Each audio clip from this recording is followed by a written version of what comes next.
Fight Commentary Breakdowns. I'm here with Rob. He's back. What up, Jared? We promised you a compilation of Street Beefs fights, so we're going to watch a bunch. In fact, we have 5 or 6 queued up. So let us go. This is the first fight. It's a black belt in karate versus a football player. Oh, my gosh. So he's huge. He's a big boy.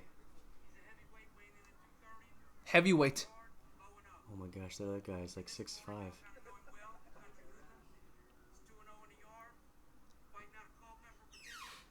And Street Beef fights. This is in Virginia. So the smaller guy is a black belt? I think so. So here they go. And they are on. Testing the range a little. Do they have a cornerman at all or no? No. Oh. He just ate. There's a jab or something. That was a straight cross. Cross. And that is, I mean, like, yeah, dude, this guy's chin is way up in the air. His hands are down. He's White guy, right? He's going to sleep. Yeah, yeah. His chin keeps lifting. His chin is way up. Oh, yeah. His hands are low. His chin is high. He's going. He's going throwing some good kicks though. The other guy's throwing kicks. His chin is just too high. Yeah, his chin is cringing me out. Dude. It's gonna potentially go on the ground. Oh, so this is not just strikes. No, it's not just strikes. It's you can fight on the ground. You can grapple. Okay. So, see, it's on the ground. Oh wow. Okay. All right. So he's got him in side control. He's got a shoulder lock here. Mm-hmm. This is you can do a lot. No, he's actually got an arm triangle. Excuse me. Mm-hmm. He's got an arm triangle. He doesn't have it locked in. What he needs to do is needs to secure full guard, and then he can finish this. Oh. I mean, some people who are super strong can finish this from here, but what you really want to do is secure full guard and then do this arm triangle. Exactly. So basically, the guy on the bottom needs to get the guy on the top in a guard first, and then do this move. Yeah. I mean, if he's super strong, he could potentially finish this, but what you really need to do is need to secure full guard and then lock it in. I see. Oh, so I think they stood him up, although he just got dirt on his mouthpiece. Ouch. This dude is definitely needs to take it to the ground. Yeah. He's just buying time right now because he's probably rocked. Exactly. So he's so slow. Look, he's sluggish. Oh man, this is not good. He's primed for a knockout. Mm-hmm. I think the camera's a little overexposed too. I see a lot. See a lot of sunlight. Probably not the best production. Yeah, should have filmed the other way. The camera shouldn't be pointing towards the sun. Now both hands are low now. I mean, and he's throwing very wild haymakers now. Bombs, bro. They're throwing bombs, but still, the guy in the Jordans I think those are Jordans. I'm not sure, but his hands are just so low, and his chin is just out there for picking. Yep. I mean, these guys are so sloppy. Sorry, but they are. But they're really big too. They're huge, but there's just no excuse for this sloppiness. Yeah, that's true. So here's what you need to look for when you're anybody who's stepping to the outside. When they cut off the outside leg, that's when you can see somebody who's significantly proficient. Mm-hmm. They'll always put their lead foot on the outside of the other person's lead foot, and basically what that does is it limits their attack and it increases your attack. I see. Yeah. I see. So that was my videos are recommended too. Very nice. Cool. But my other channel, that is. So that was a very interesting fight. So they only do one round? It looks like sometimes there's a time limit. Like it looks like they had a time limit, but sometimes it's fight until one guy gives up. Yeah. Sometimes it's multiple rounds. Yeah. Yeah. So it depends on the rules of the fight. Honestly, this guy on the bottom here saved himself a knockout by just holding tight. Yeah. This guy, the big guy, I mean, he's got a lot of muscle to feed with, in terms of like supplying oxygen. So, best case scenario, he would just wear him out. But man, yeah, look at this. The chin so high. Oh my god. And again, he's already kind of a little off balance. Way off balance. So if he ate any kind of punch anywhere, he'd go boom. I'm seriously surprised that this guy's a black belt. Maybe this guy's the black belt then. Maybe I got it wrong. Maybe this guy's the football player. But both of their stances weren't really like traditional karate stances. Oh, That's the crazy thing. I want to know who black belt from who. Like you got to list who's giving out these belts. That's very true. So that was very interesting. That was football player versus black belt Street Beefs fight. The next up we have it's a B Gills. I thought it was a girl. I thought at first it was like a girl edition. The Dragon. So it's the Dragon versus B Gills. He's fighting in a sweater, a hooded sweater. And the other guy has a beanie. This is a terrible idea. It's also Virginia, and they have the season, so this is probably either in the winter time or it's March, so it's basically winter time. There's no excuse for fighting in a hoodie. Okay, you're right. Okay, fine, you're right, because someone could pull the hoodie over your face. It is just a bad idea. Yeah, I'm just defending. Virginia's my neighbor since I'm from DC, so I'm just defending my Virginia brothers. So. These boys are just looking to let loose some steam. Mm-hmm. Yep, exactly. From the descriptions, the two of them were talking trash about each other. This guy's switching stances. I mean, that's pretty interesting. This guy in the red pants and / yellow hoodies. I mean, he's switching stances. He's mixing it up at least. He's got a traditional karate stance, so he probably has a couple years of karate in him. I see. Goes for the guillotine. That's probably why he's trying to wear the sweater, was so that he could increase the friction. Oh, interesting. But still, I mean, being in a hoodie is total disadvantage. I mean, you can get hoodie choked very simply, very easily. Going for a single leg here. He's trying for this single leg. This guy's doing a pretty decent job of sprawling, and he's trying to get this guillotine. Yeah. He's trying to get the guy on top trying to get the guillotine. He's trying to lock in a guillotine here. He's got some wrestling background, so he's got a hold of the neck. Oh wow, He's going for the back. The guy actually in the yellow is doing a pretty good job of not letting him get his hooks in. I see. Now he's got side control. He's got mount. Okay, now he's got full mount. Now he just needs to stay here for a second. He needs to base out. I see. Okay, he's got an arm triangle. He's locking in the arm triangle. That's what he's doing. The guy on the bottom has no clue. He's totally out of his element. And now this is actually not finished. He needs to get over onto. I mean, that was the ugliest execution of an arm triangle I've ever seen. Sorry, but okay. So what happens is once you lock in an arm triangle, essentially what you want to do is you want to sprawl out to the side that you have the arm captured. I see. Their inside arm, whatever arm is locked into the triangle, you want to base out, belly, basically hips on the ground, toward that side of the arm that you have trapped. Mm-hmm. And that will make the squeeze even tighter. I see. It's getting a little sloppy here. Guy in the orange, actually hoodie, is doing a pretty good job of defense. Like what he's doing is he's using the jab to just nullify the other guy's lead hand. And this is a tactic you'll see from a lot of proficient karate people. They'll just keep the lead hand out, and then they'll nullify that lead hand. He switched stances again. Very interesting. Yeah, he's got some karate background. His legs, that was a weak sauce with the leg kick. He can do much better than that. He's just trying to distract him. And he's much shorter, so his reach, he just doesn't have much reach with his kicks and punches as the other guy. Yeah. But the other guy isn't kicking. Yeah. No, Beanie the guy guy in the kicking. beanie does not have any experience, unfortunately. I mean, like, he's probably watched a few videos, but my goodness, like, his jabs are sloppy. You'll notice that when he jabs, it drops, and that's leaving himself open for some counters bad. I see. Beanie came off. They're struggling for... Oh, yeah, it did come off. Yeah. I didn't even notice. It's because, again, the camera's filming towards the sun, if you notice. Yeah, got some backlight, serious backlight. So, guy in the orange, I've noticed that he's been pacing himself a little bit. The guy in the dark hoodies, or the dark sweater, is definitely getting tired at this point. You can see him breathing heavy. Pretty decent body kick there. I mean, it was really just a tap, but, I mean, at least he's throwing something. Yeah. So it looks like this is another one of those timed rounds. Yeah. Very interesting. There's not a lot of really clean strikes here. I mean, like, these are very, like, pretty sloppy. I mean, best case scenario, these guys have watched some significant fighting video games and they're copying their favorite characters. All right, going for a single leg. He's sprawled pretty good. But he's half-assing it. You know what I mean? He's really half-assing it here.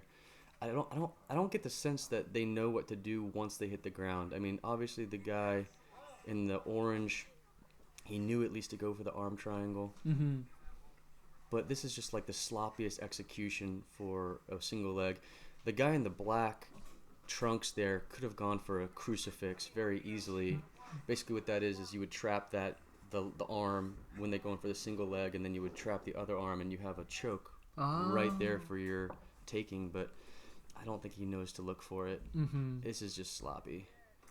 So he's got, I mean, he could do a Darce here, he could do an Anaconda, but again, he's totally out of his element on the ground. The guy in the yellow sweater clearly has at least, I would say, like 2 months of jiu-jitsu.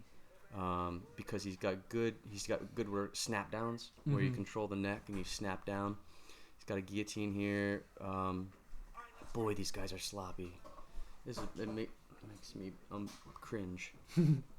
I mean, because you've trained many years, so for you, it's like me watching a YouTuber who doesn't know what he's doing. I understand. So like watching a YouTuber not tag his videos well or not title well. So it's like. I mean, I honestly, I got tremendous respect for anybody who like tests themselves. I do, but at the same time, there's just like there's zero snappiness. There's zero like execution and cleanliness in terms of like their technique. Yeah. It's brutal. Yeah. So I think this fight is done.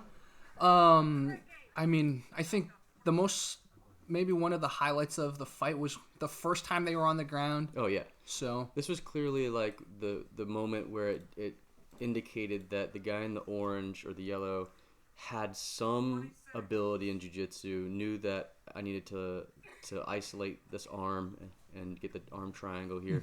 But again, he didn't know enough to get out of full mount, so he has to move over to the left side of the left body. Side and so if he flatten. was to put his hips directly down on the floor, on the dirt, then he would be able to finish this choke. I see. And then it looks like at this point he was trying to almost do a rear naked choke a little bit. Right. I like the Everlast gloves.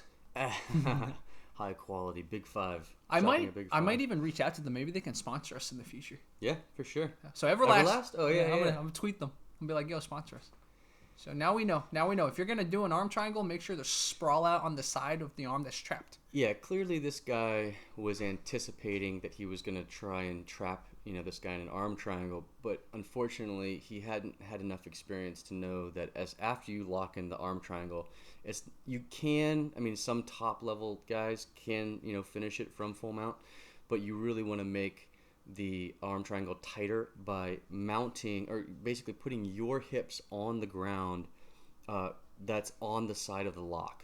So in this case, the guy in the yellow sweater would put his hips on the left side, on the right side of the person on the ground. Yeah, so on his left side and on the guy on the bottom's right side. Exactly, right. Yeah. I see. And then that would make the choke tighter, and then he could potentially put him out. But this sweater is totally working against him because it's like slippery, and it's not allowing him to lock in the choke tighter. But obviously the guy on the ground has absolutely no idea how to counter this. By the way, I don't know if you're interested in learning how to counter this, but what you really want to do is you want to put your palm to palm. Like if anybody ever gets you in a triangle or an arm triangle, what you really want to do is go palm to palm, and then you put your elbow in their temple. So in this case, he would be putting his elbow in the temple on the right side, the right temple of the guy in the yellow sweater. Does that make sense? And you use it as a fulcrum, and you dig your elbow directly into their temple, and it feels awful. But you can pry a space apart, and then once you have enough space, you can slip your arm around their head so that you no longer have your arm trapped. Your arm going across your carotid. Exactly. Oh, I see. Okay, that's very interesting. Yeah. Very interesting. Okay, guys, some great ground fighting lessons from Rob. Yeah. So next up, we have a fight. This is a boxing match only. Very interesting. And Bruce Leroy, man, I've seen him before. I've seen him fight before. The fight I saw, he lost, but he fought an MMA fighter, and of course he lost. But so yeah, I've seen Bruce Leroy before. Let's see who wins this fight. Reflex is on the left. Bruce Leroy's on the right. He's got a Street Beef sweater. Yeah. So this is legit. They are legit. From what I know, Streetbeefs has been around for almost 10 years, if not longer. I had no idea. Yeah. And they've had documentaries done on them and everything. Basically, it's mutual combat law in Virginia. As long as they agree, it's to satisfy their passions or whatever, you can do this. Wow, that's crazy. Good jab. Really good jab. Oh, this guy's got good jabs, man. Yeah. Good cross. He's got a good high guard. I mean, his hands are protecting his chin. Okay, so So Ouch. the guy with the dreads he's doing a little bit of the Philly shell. He's got a little bit of a low lead hand. I see. But the problem with the Philly shell is that it certainly doesn't work in street fights if you can take it to the ground. But I guess this is just street boxing. Yeah, it's just so. street boxing. I'm really liking reflexes, man. Yeah. Did you see that? He followed up. He did 2 rights. Yeah, and he's switching his stances too. He's mixing it up. Yeah, the guy in the black sweater certainly has some boxing experience. He's got a wide stance, which is more indicative of martial arts as opposed to boxing. But what's interesting is that he is switching his stances, which makes his opponent guess. You know, I see. Am I fighting a southpaw? Am I fighting orthodox? You know, it mixes it up. I see. I'm taking a small break here. Put some Looks water like, on the I mouthpiece. think his mouthpiece. Yeah, his mouthpiece dropped fell. it again. Yeah, you're gonna have dental problems if you don't have that mouthpiece in. That's right. Heck, you're gonna have dental problems with the mouthpiece. So. Yeah, unfortunately. I was getting my eyes checked the other day, and I saw the inside of my eyes for the first time. They took this really cool picture, and I was asking him, so like boxers, how can you tell if they have a detached retina? Yeah. And apparently, you can't really tell from the angle they shot my eyes at because they look straight on into my eyes to see the optic nerve. But apparently for boxers, you have to look peripherally to see the retina detach. Yeah, that's scary, man. That's scary stuff. I mean, okay, so the guy in the black sweater is doing a pretty good job of kind of being relentless. The thing is that he doesn't. His elbows are not tight to his body. Oh, I see. So his ribs are highly exposed. I mean, it would be much more of a problem if it was Muay Thai, because you would slip a shin bone in there real quick and just break his ribs. But the thing is that he's just more experienced than the guy with the dreads. Yeah. And I think that's probably because he's probably been studying a lot of people. I'm assuming that if he's got a street beef sweater, he's probably been around the block for a little while. Exactly. It's very interesting when you talk about having the elbows flared out, because my boxer friend, the first thing he told me is, Jerry, remember when you throw hooks, because I have the problem, me Kung Fu, everything all flowy. He's like, Jerry, when you're throwing hooks in boxing, keep your elbows in. Totally. And ever since he told that, my hooks, I don't flare out my elbows anymore. Yeah. So the guy in the black sweater certainly has some sparring experience, like a lot of sparring experience, and because you can tell he's very comfortable. He's comfortable closing the distance. He's comfortable closing. He's comfortable being relentless once he closes the distance. And these two guys, they look like they're really not letting their emotions get involved, which is great. I can see that. They seem like they're having a good time. Yeah, exactly. Looks a little bit more like a sparring session than it is an actual fight. But, yeah. But yeah, those elbows are really far out. And the moment you pointed out, that's all I can notice now. The fact that Reflex's elbows are really out. Yeah. And, I mean, he's having some success with the jab, and I think he should just stick with it, you know? But he needs to bring it right back to his chin, because after he throws it, it drops. I see. And that would, you get countered right over the top of the shoulder with that. What I would love to see is from the dreads, I wish he would, slip back a little bit and then come back with a strong cross. I think that would be a good opportunity for him. Guy in the black sweater, he's comfortable, but he doesn't have like the best footwork in the world. But if you notice, he does keep his lead leg out and on the outside of his opponent's lead leg. Oh yeah, I just noticed that. Yeah. So every time he closes the distance, he tries to cut off his opponent. Ah. Very interesting. Yeah, body shots. They're neglecting the body shots. Oh, you don't ever turn your back on your opponent like that. That's nonsense. I guess that shows the level of trust they have. They have these. I think these guys are friends. Yeah, they probably have boxed before. Seems like that was there was a good right down the pipeline. I mean, these guys are dirty boxing. So that's when you grab the back of the head and you bring them towards the punch. I see.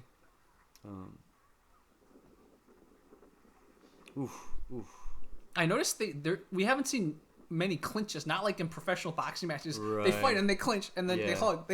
None of that. Yeah, I think that's mostly because these guys are really comfortable sort of sparring with each other. Makes sense. Wow. You definitely don't want to do that. You don't want to like bend over like that for a couple of reasons. One, you don't want to cut your oxygen off. Exactly. And two, you don't want to show your opponent that you're tired. Oh, never thought about that. Yeah. I just know another reason not to bend over like that is right now your blood's also rushing very quickly. You don't want the blood to rush to your brain too quickly. Yeah. Okay, so now that was interesting. What he just did there, that little flurry, he's not throwing at full power, which is really important. But wow, he's leaving his lead hand out there, which is giving himself an opening for a counter, which is not good. I see. But what I did like, what I saw from him was he was throwing half power punches, just distracting punches. And that's often what you want to do with your jab is you don't even necessarily need to make contact, but you want to detect distance and you want to blind them. I see. So you just kind of, sometimes you just put your hand out there to blind them momentarily and come in with a cross that really rocks them, you know? I see. If you watch Vasily Lomachenko, he is the best at just tap, tap, tap, tap, tap, and then he'll come in with a power shot. And so what happens is his opponent will get comfortable with these little light taps, and they won't be prepared when the power shot slips right through the gloves. That's so interesting. Pretty decent slip. Okay, so what he did there is he slipped the punch, and then he went to the ribs. I saw that reflex, right? He slipped the punch. And he needs to do more of that. Yeah. That's actually a decent, probably the most proficient thing that we've seen out of him so far. I think this guy has a little bit of Muay Thai background because he seems to have the reflex to want to kick, but you could tell he's holding back. Exactly. Ooh, he ate one. Good cross right there. See, that's what I was saying. I wish the guy in the dreads would execute that cross better by slipping and coming in with it, because it seems to. I've noticed that every time he throws that cross down the pipe, there's no head movement. Neither one of these guys have any head movement whatsoever. So as soon as he throws that cross down the pipe, it connects. Wow. So I think this is over. Let us go to let's find that moment where he slips the punch, and then I think it was right here. He slips the punch and he goes in and then he gets the body shot. But that was a great moment we saw. But it seems like, especially if you notice, sometimes he even lifted up his leg. So it seems like you're right. Reflex probably does have some Muay Thai experience or something. I think so. I mean, that would make sense because his stance is wide, as if he was, looking to throw knees. That cross that he just threw just then, where it looked like he was almost going for a takedown with the lead leg and coming up high, that's a MMA experience. I see. But somebody's got to teach him to keep his elbows in for sure. Well, so for those of you watching, great lesson to learn. Remember, keep your elbows in. Oh, there we go. That was it. Let's watch that in slow-mo. Yeah. So, I'm learning my shortcuts. Yeah, you always want to go to the outside of their punch because that leaves their head open. Look at that. But also, here's the thing. When you do slip a punch and you go to the outside, you always keep your eyes on them. There's a difference between slipping and maintaining eye contact versus what he did. Notice that, look, he's looking at the ground right here. Oh, I see. He is so vulnerable, You always keep your eyes up on your opponent. Doesn't matter if you're slipping or ducking a punch. You always keep your eyes directly on your opponent.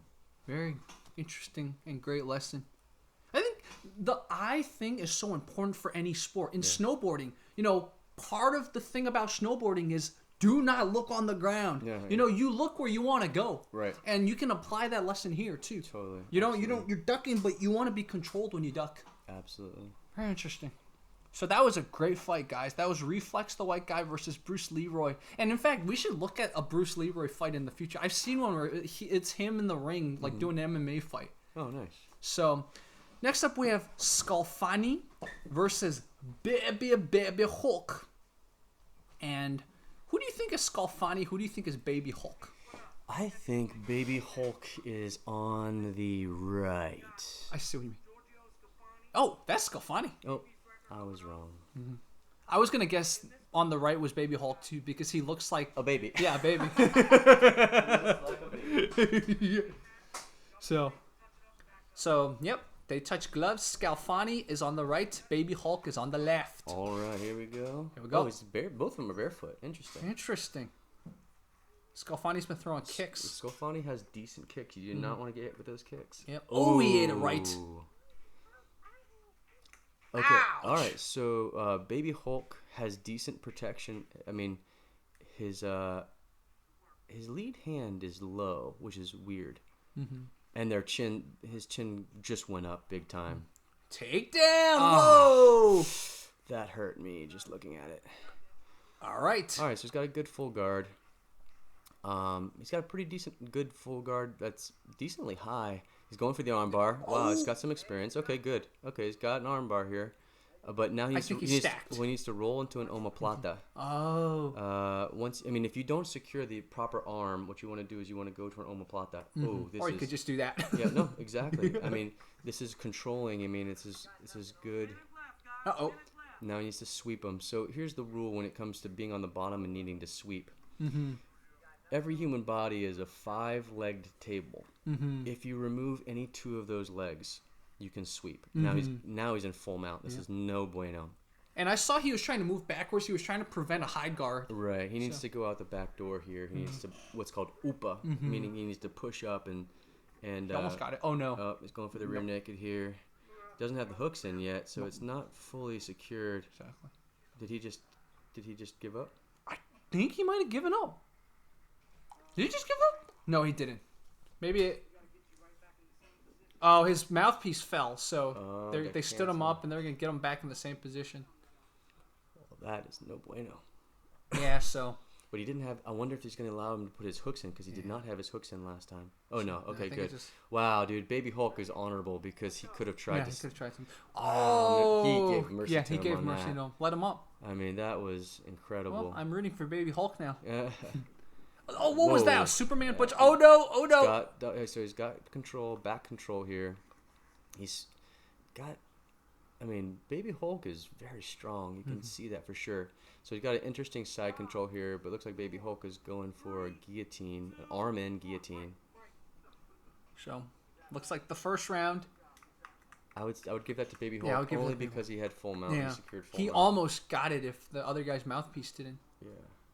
Very interesting. Wow, this is a fight we should watch in slower motion afterwards. There's definitely a lot of great technical stuff on the ground. Yeah, definitely. I just wish these guys would protect their chin more. You know, I just wish that they would keep their hands up higher. I mean, now Baby Hulk, after he got tagged just then, got lit up. He's like, all right, I'm going to try and protect my chin. But these guys, oh my goodness. Every time they throw the punch, there's this unintentional lifting of the chin. Totally. And the only way to get rid of that is by practicing slipping and sparring. Okay, so he's got side control. And he's delivering punches from side control. What he needs to do is don't let him mount, and he just let him mount. That sucks. All right, so if he was proficient in leg locks, I would grab a leg here. From bottom, when you're mounted like this, it's very easy to attack a leg, and you get a heel hook. It's almost immediate. And the way to do that is when you're on the bottom, you got to remember you attack from 90 degrees. So you need to push their head 90 degrees away from where your head is. So if you can see how he puts his hand on his trap right there, real quick. If he can somehow push his opponent's head 90 degrees away from him, kind of like that, and then have his right ankle come up and put on the hip and push Baby Hulk away, then he can isolate that heel and he can heel hook him very easily. Oh, wow. Very good sweep. Very good sweep here. Oh, wow. He ended up. Yeah. Wow. Baby Hulk is in trouble.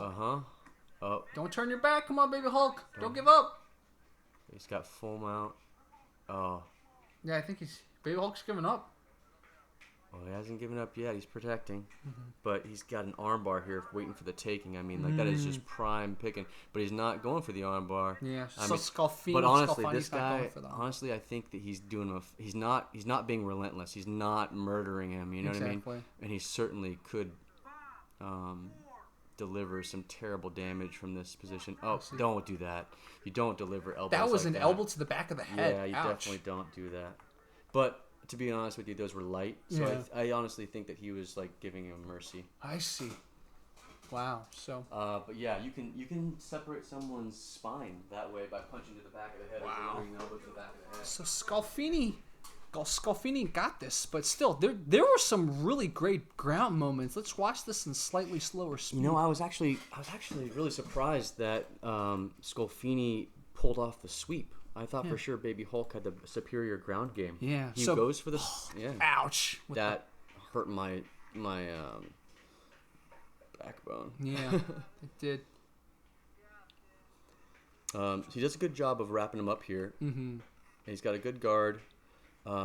What you would really want to do here is you can secure rubber guard. Mm-hmm. Rubber guard is like a lockdown. You could secure a shoulder.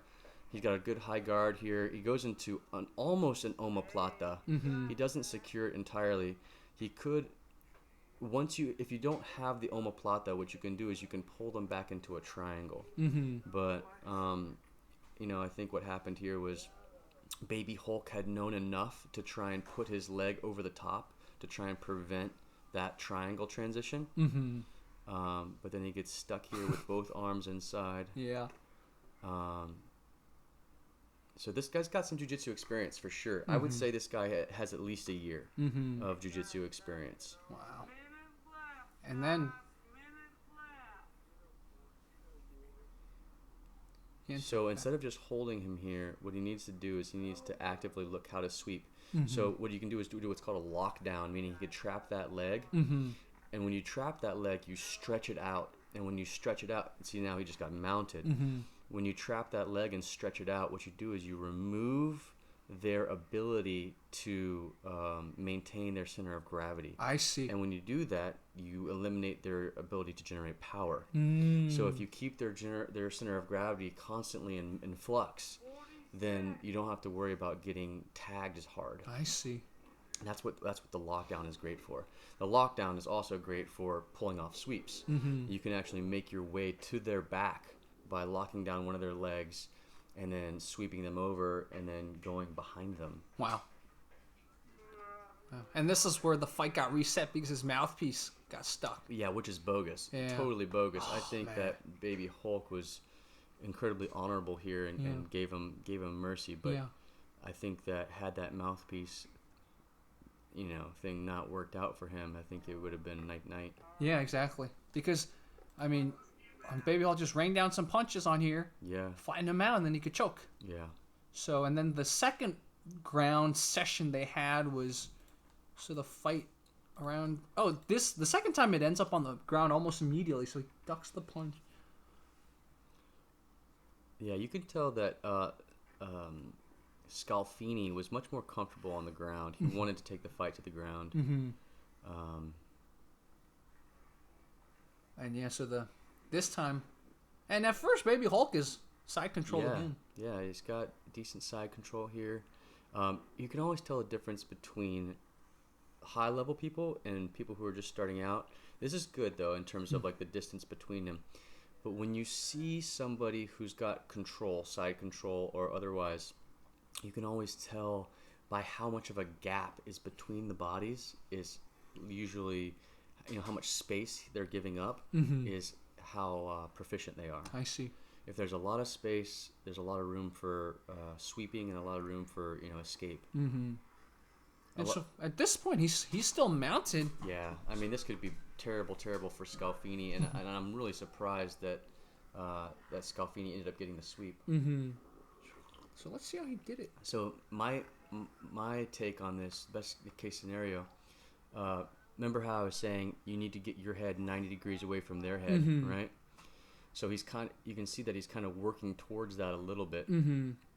But what I would have done is I would have pushed up on his hips, and I would have sent him 90 degrees away from me, and I would have isolated his leg.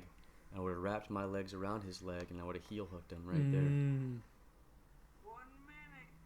But props to Scalfini for staying in it. Yeah.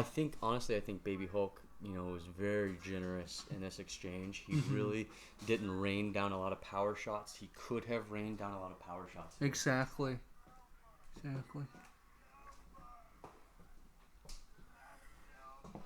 And now see how he's 90 degrees away. Their heads are 90 degrees away from each other, so now he's wrapping the leg. And now he's going to be able to sweep. Oh, wow. Look at this in action. Yeah. Very interesting. I totally missed that the first time. Mm-hmm. Yeah, when you attack, you always attack from 90 degrees, even when you're on top, even when you're mounted. And look at that. So now, now he's out of it. Ow. Yeah. And we don't have to see the rest. I mean, we know what happens. He's just pounding for the rest. Okay, so this is a terrible feeling, by the way. If you ever are in the bottom of a full mount and your arms are like dead tired and they're underneath you, it is one of the worst feelings in the world. Because you want to push up, but your arms just like don't want to respond. I see. Wow, that I think my biggest great takeaway was just how it slowly on the bottom he slowly reversed that. So this 0.75 speed. Yeah. So this is the number one takeaway. I learned this from Bob Bass, who is one of the original Dirty Dozen. When you're in bottom side control, what you want to do is you want to push away on the tricep. If you can push away on the tricep, you can push them 90 degrees away from you very easily, and you just get up from the bottom and escape. Wow. And that's essentially what he did here. Wow. So cool. So much skill, so much beauty in grappling. Oh. Yeah, and sometimes it's like right in front of you and you don't even see it. Yeah. I mean, I learned more from Bob Bass in 30 minutes than I had in the first 2 years of jiu-jitsu. And that's why it's so important, in my opinion, to go to people who are high level. You know, the Cobrinas, the Werdums, the Orlando Sanchez's, those types of guys. Eddie Bravo. And, Babalu Sobral, Eddie Bravo. These types of guys, if you start out with them, you will learn so much more, and you won't have to undo your game. Exactly. You know what I mean? Exactly. There's a lot of undoing of my game after about 2 years. I learned just a lot. You can just, I was doing a documentary on a friend named Sean Loeffler, who is a really, really amazing mixed martial artist. And, he took me to see Bob Bass for training for his fight, and I just learned a lot just in 30 minutes. Wow. So, I think what that means is because 10th Planet Jiu-Jitsu is right near where I live, I'm going to go and take lessons from Eddie Bravo pronto. 10th Planet is great, man. And here's the best thing I think you can take out of 10th Planet is that they're always innovative. And the rubber guard completely changed my game. When I learned the rubber guard, I don't know why they're not using it more in mixed martial arts tournaments, and like the UFC and Bellator, whatever it is. The rubber guard, everyone thinks you have to have this extreme flexibility, and it's not true. I don't have the most flexible hips, but I can guarantee you, it doesn't matter how big you are, I can get you in rubber guard. Wow. Yeah. Wow. I wonder if we're going to see rubber guard in one of these street fights. Probably not. Okay. So this is Bipolar Bobby, great name by the way, versus Wolfman.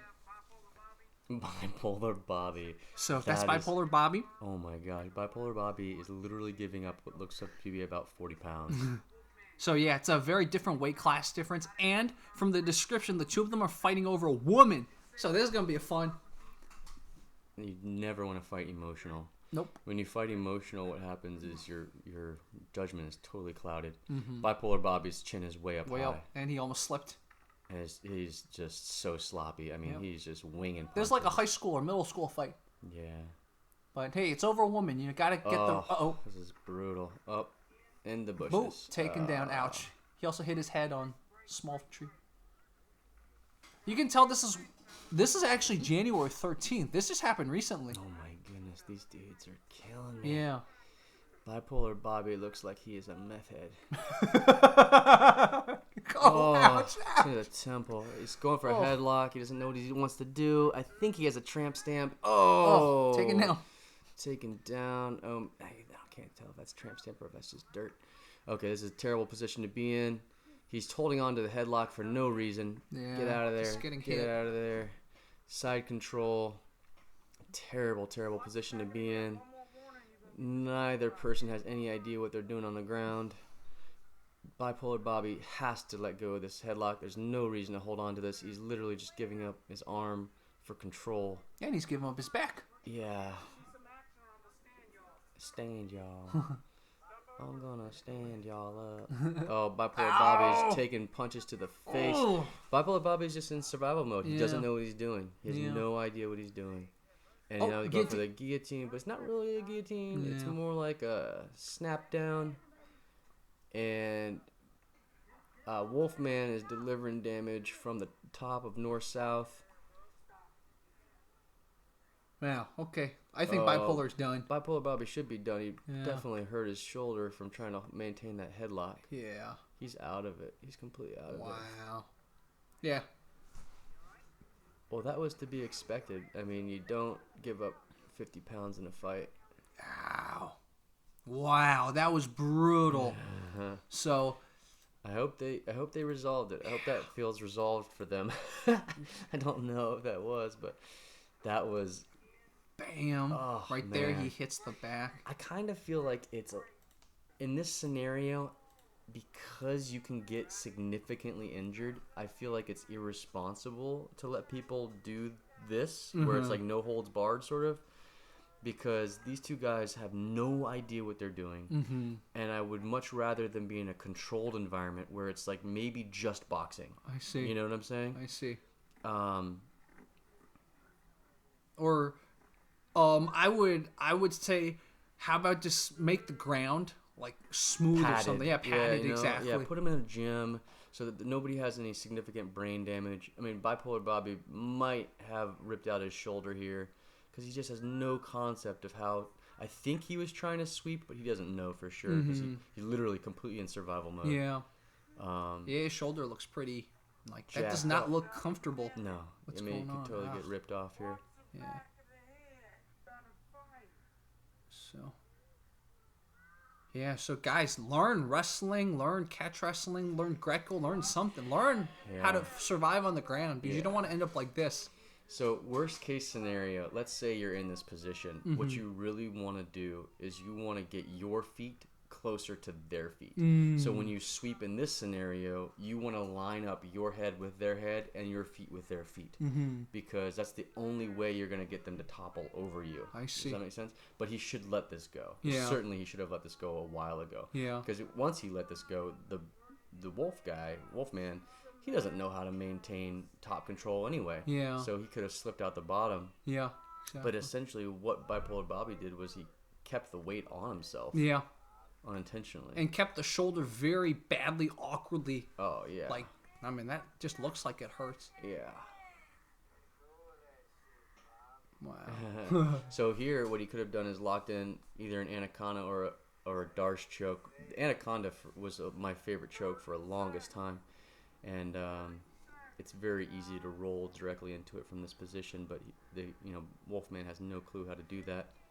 Basically, what you would do is you would lock it up on the outside of the armpit, and then roll towards that lock, and then you would try and eventually bring your feet towards their feet and trap one of their legs, and that makes the choke even tighter. Oh, just like an anaconda. Exactly. Yeah. Very interesting.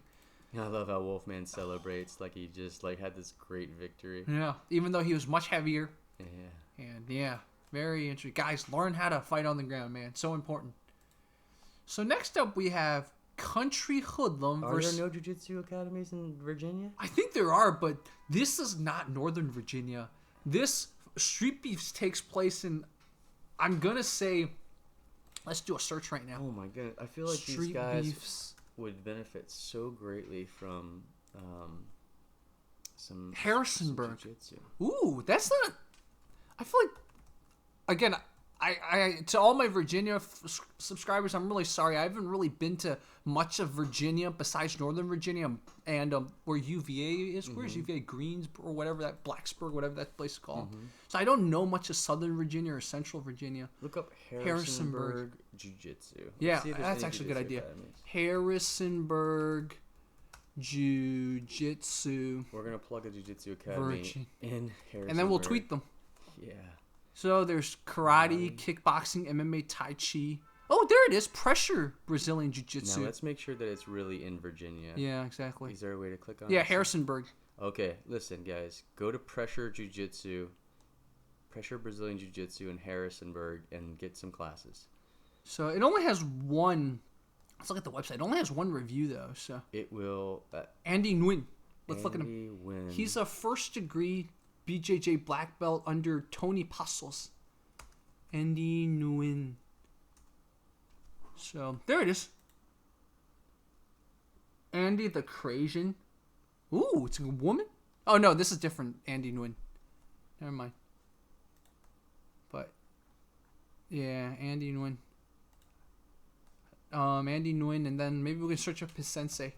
Tony Passos. BJJ Heroes, is this it? Antonio Passos?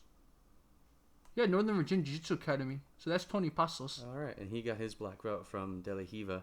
So this is good. This is good lineage. You guys go train at Pressure Academy, Right Pressure here. Jiu-Jitsu Academy in Harrisonburg, right? Yeah, Harrisonburg.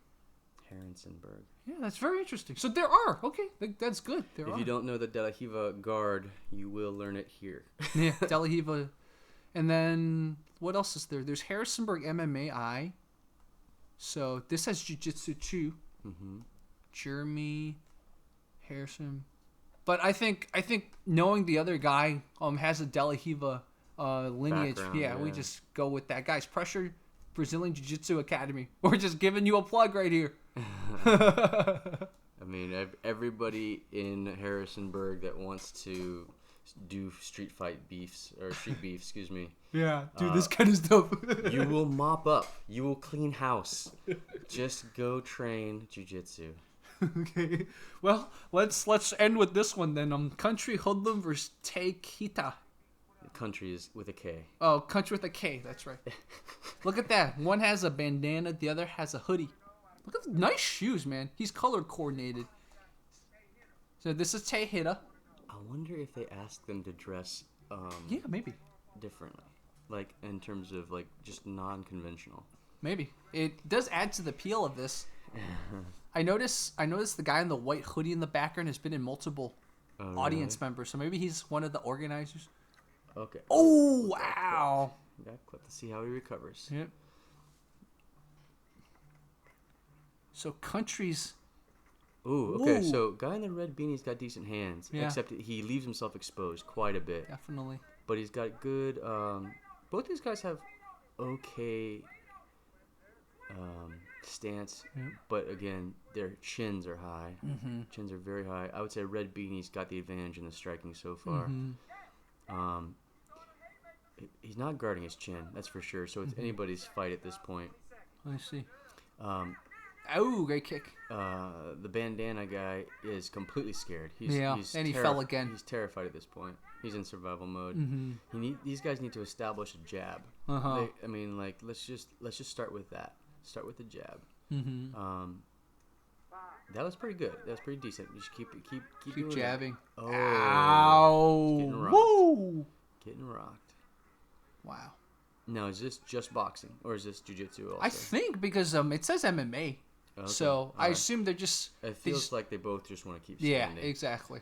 But clearly the guy in the red beanie who now has a black bandana on has much more striking experience. Mm-hmm. He is waiting for bandana to strike and just counter him. That's all he's doing. Oh, here it's gonna... All right, pretty decent Ouch. defense. Okay, so I think he's gonna get it. he's going for a single leg, good sprawl. Yeah. Good sprawl by Country He could Hoodlum. totally do an anaconda choke at this point. He's just delivering body shots to the ribs, which is good. Oh wow, pretty good roll there. I mean, this guy might have a little bit of wrestling background, but he's getting stuffed. Mm-hmm. Okay, at this point, what I would have done is move to the arm bar. Mm-hmm. Okay, now that you're here, you've got a front guillotine. Mm-hmm. You can lock in a guillotine. You can lock in a darce. You could go to a crucifix here. When anybody tries to go for a single leg, it's really, really a great opportunity to lock their arm in your legs, cross face, and then attack the neck. It's an open crucifix invite. That's why you will never ever see me go for a single leg. I'll never shoot for any sort of takedown. If I ever do a takedown, it will always be from a judo throw. Makes sense. I will never ever I'll never shoot a power double. I'll never go for a single snap or anything like that. Because it leaves you open to knee strikes, Mm-hmm. and also it leaves you open to cross-face crucifix. Mm-hmm. Mm-hmm. That's true. So... I mean, great. now their hands are sloppy, but at least the guy in the red beanie has much more composure. Yeah. You know, and you'll see what he's doing. He's just plodding forward little by little. And look at their feet. Look who keeps outside. Look who keeps the lead foot on the outside. You'll notice that red beanie. He's composed. He's waiting for Bandana to strike first. Mm-hmm. And as soon as Bandana strikes, Beanie knows, maybe there's an opening. Right there, look at that punch. Yeah. See? Way over. He like swung so he's out of control. He's completely terrified. He's out of his element. Yeah. He just needs to have basic 1-1-2. Yeah. I understand that he wants to compete, and I admire that, but you have to have some sparring. Mm-hmm. You know, you have to have, otherwise you're just leaving yourself open for a beating. Yep. That was the best thing he did the entire time and you'll notice that he's completely off balance the entire time. Mm-hmm. His footwork is atrocious. Mm-hmm. But that jab was his best inclination. He should have kept with that. Jabbing. I see. So the red beanie knows that when he closes the distance that the Bandana panics. Mm-hmm. And so what he does is he waits for the opportunity for his opponent to panic, and then he delivers a counter. Exactly. Man, watching this just makes me realize how important it is. You have to spar a lot if you want to get into fights like these. None of these guys went for body shots. Mm-hmm. They were just swinging for head hunting the whole time. And that's probably something that's very natural in a person. You just want to aim for the face. Mm-hmm. Like, since I did Kung Fu when I was young, when I got into fights when I was little, I'd always be hitting the body. Mm-hmm. And I mean, there never was a leg kick attack. He's completely in desperation mode at this point, just trying to go for this double leg, and he switches to a single leg. But this eats a knee. Yeah, this is the beginning of the end. Yep.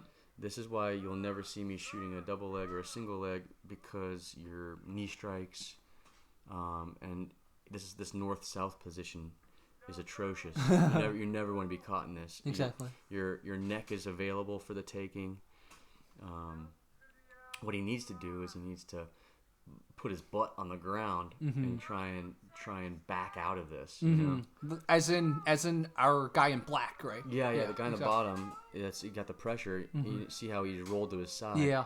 No. You need to put your butt on the ground and try and roll backwards. Now the black Bandana, he's got so many options here. Mm-hmm. He can go for hip control. He can try and lock in a crucifix. He can try and lock in a guillotine.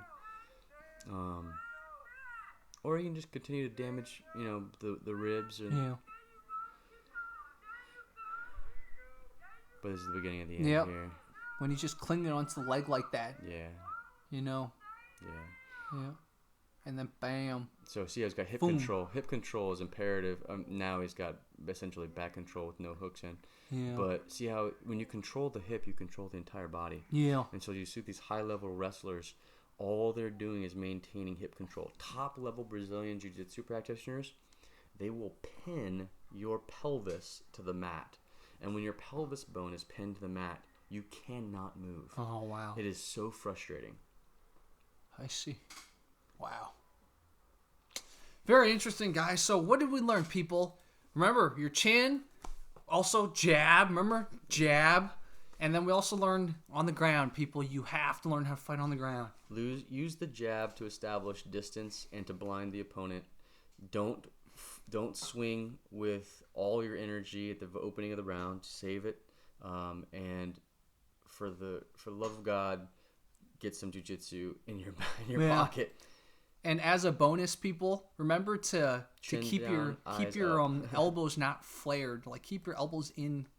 Keep your elbows in tight to your ribs. Tight to your ribs. And you don't have to throw every single punch with full power. That's true. Basically, if you watch Lomachenko, look at how he just taps, relentlessly, and then he'll deliver a power shot. Mm-hmm. So elbows in, chin down, eyes up, hands up, covering your chin, and always maintain eye contact. Always maintain your eye contact with your opponent, never ever looking down at your feet or away from your opponent. And if you don't want to look them in the eyes, at least look in the chest, shoulder area. Yeah, when I say maintain eye contact, I don't mean look your opponent in the eyes. What I mean is you don't ever take your eyes off your opponent. Yeah, exactly. Exactly. Because a lot of times when somebody will be slipping a punch or whatever it is, you'll see they'll be accidentally looking at the ground, or when they're ducking a punch, they're accidentally looking at the ground, and that's a great way to get eat a knee. Yeah, absolutely. So Street Beef Fights, thank you again. This was fun. We learned a lot because sometimes to see the most rawest of fights, you really get to see what people do right and wrong. Oh yeah. So it's really good from a standpoint of just watching and learning. Mm-hmm. And if you want to dominate Street Beefs, go train at Pressure MMA. Pressure Brazilian Jiu-Jitsu Academy. In Harrisonburg. Yeah, Harrisonburg. Harrisonburg. All right, guys. This was Rob. Hey. Fight Commentary Breakdown. Thanks, Jerry. Yep.